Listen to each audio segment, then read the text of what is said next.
The reality is that martyrs, freedom fighters, and sacrificers actually have always been there in different ages, periods, epochs that we have ever been through, that we have ever lived our lives in one way or another. And those martyrs, freedom fighters, were not always basically the armies, the people that fought for everything. But martyrs and sacrificers can also be the normal, regular men and women that sacrifice almost everything for either their dreams, the actualization of their ambitions, for their children, for their parents, and so on and so forth. So martyrs could be found essentially in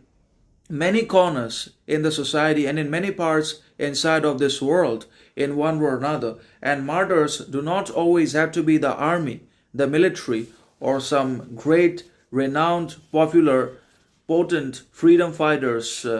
or basically rebels, nationalists. As I mentioned earlier, that they can also be the regular men and women who have given up so many things, or they have sacrificed much which is unseen, unheard of, because not everyone is always willing to share their suffering, communicate their grief, interact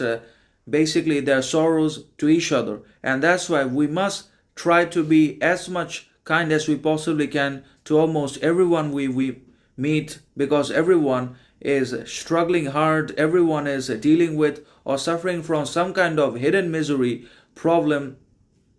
misfortune, tragedy, loss, either little or great, that is not very easily visible or available, or that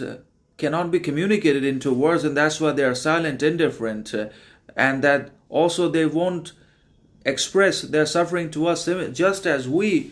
don't express our suffering always to everyone, but only to the reliable ones, the close acquainted ones, and the beloved. So that is the thing, that everyone essentially is a martyr at the end of the day, for some reason or another. Some people are martyrs for cleaning the city, for keeping everything clean, simple, for maintaining civic sense, and obviously the armies for protecting our borders, ensuring constant sovereignty, freedom, independence, which is ultimate need and dependency upon which everyone is dependent for the citizenry, for the residents inside of the society, and others are running stores and basically maintaining their families and sacrificing their dreams for their children or for themselves to become something else entirely. So martyrs could be of different capacities, and they can be present anywhere.